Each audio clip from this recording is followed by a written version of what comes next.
Bonjour Stéphane, nous sommes ici au Cap 15, à l'espace Cap 15 à Paris, dans le 15e arrondissement, pour la grande journée du trading organisée par IG. C'est la deuxième édition. Je suis avec Stéphane Soluteil, qu'on connaît bien et on peut voir vraiment sur BFM. On te voit dans beaucoup de conférences, tu participes à beaucoup d'événements. Donc on va dire que tu es quand même une figure majeure au niveau de la communauté des traders en France. Déjà Stéphane, j'aimerais avoir quelques informations par rapport à ton actualité ces derniers temps.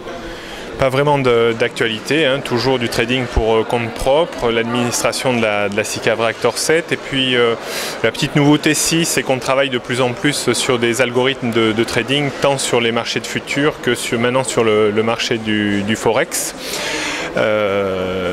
L'idée c'est de développer en fait mes différents schémas tactiques explicités dans le livre sur le scalping et d'autres schémas tactiques que j'utilise dans mon trading quotidien, d'essayer de systématiser les meilleurs schémas de façon à finalement déléguer un petit peu le trading de plus en plus à des algorithmes et non plus à un trading manuel ou pour compte propre. Voilà.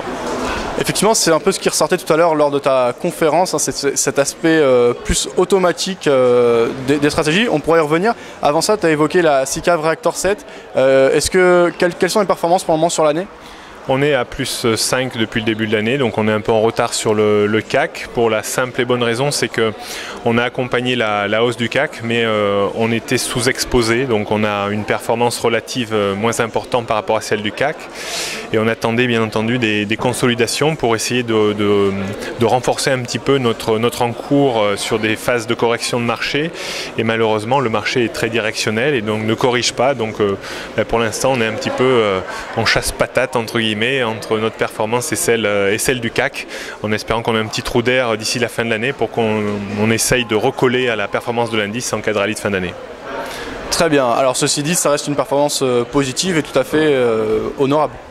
Oui, mais bon, au regard de l'évolution du CAC, on est un petit peu déçu, bien entendu, de ne pas avoir mis d'encours sur des niveaux un petit peu plus clés où on pensait avoir un peu plus de temps d'exposer tranquillement ou de monter en charge tranquillement. Et puis finalement, on n'a pas eu cette occasion. Le marché a très peu retracé quasiment depuis le mois de juin de l'année dernière. Donc c'est presque 6 mois où le marché est assez directionnel.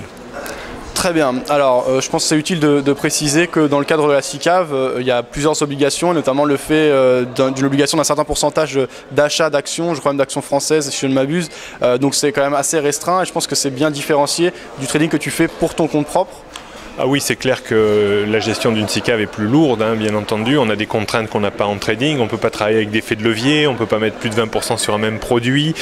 On ne peut pas shorter des titres en direct, même si on peut être en short sur des produits structurés comme sur le CAC.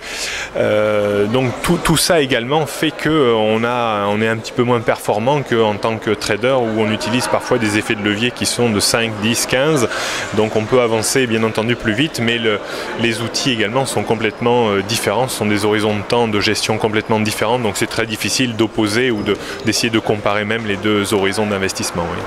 Très bien. Alors du coup, si tu le veux bien, je voudrais aborder cette deuxième partie au niveau de la gestion pour compte propre, plus spécifiquement des stratégies. Tu as évoqué justement le fait de t'être tourné davantage vers l'automatisation de tes stratégies et d'être plus là dans un rôle de lecture des marchés et ensuite de paramétrer tes algorithmes en fonction des contextes de marché rencontrés a priori.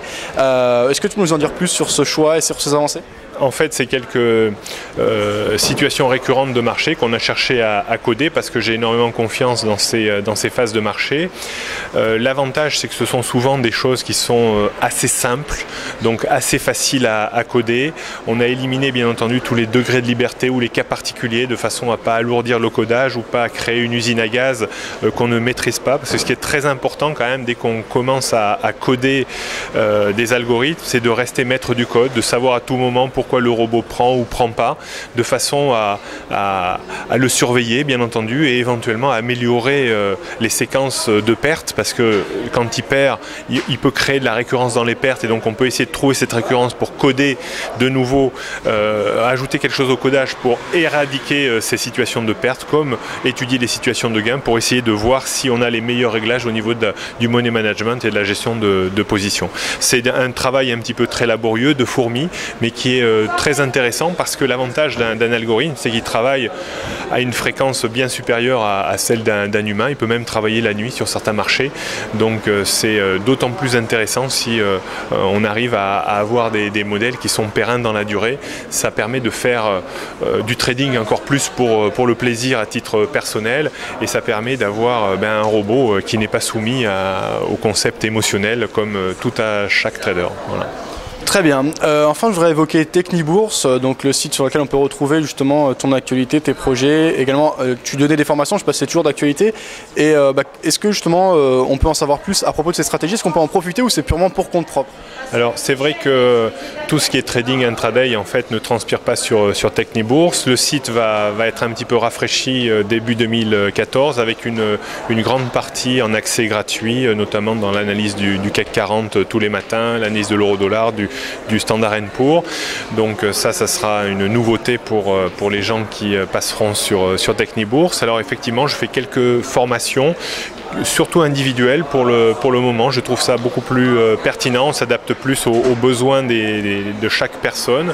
Alors il y a un format un petit peu standard de formation individuelle. Par exemple, quelqu'un qui est intéressé par le scalping, il a lu mon livre et celui de mon co-auteur Gilles Serrault sur le scalping, et donc on a une formation, j'ai une formation de 4 heures par Webex, par Internet, où là, pendant ces 4 heures, on revoit les principes du livre, on voit un petit peu les choses qui ont évolué depuis l'écriture du livre, et on voit un autre schéma tactique.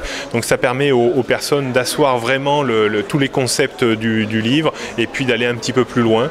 Donc c'est très intéressant parce qu'ils n'ont pas à se déplacer, c'est en ligne.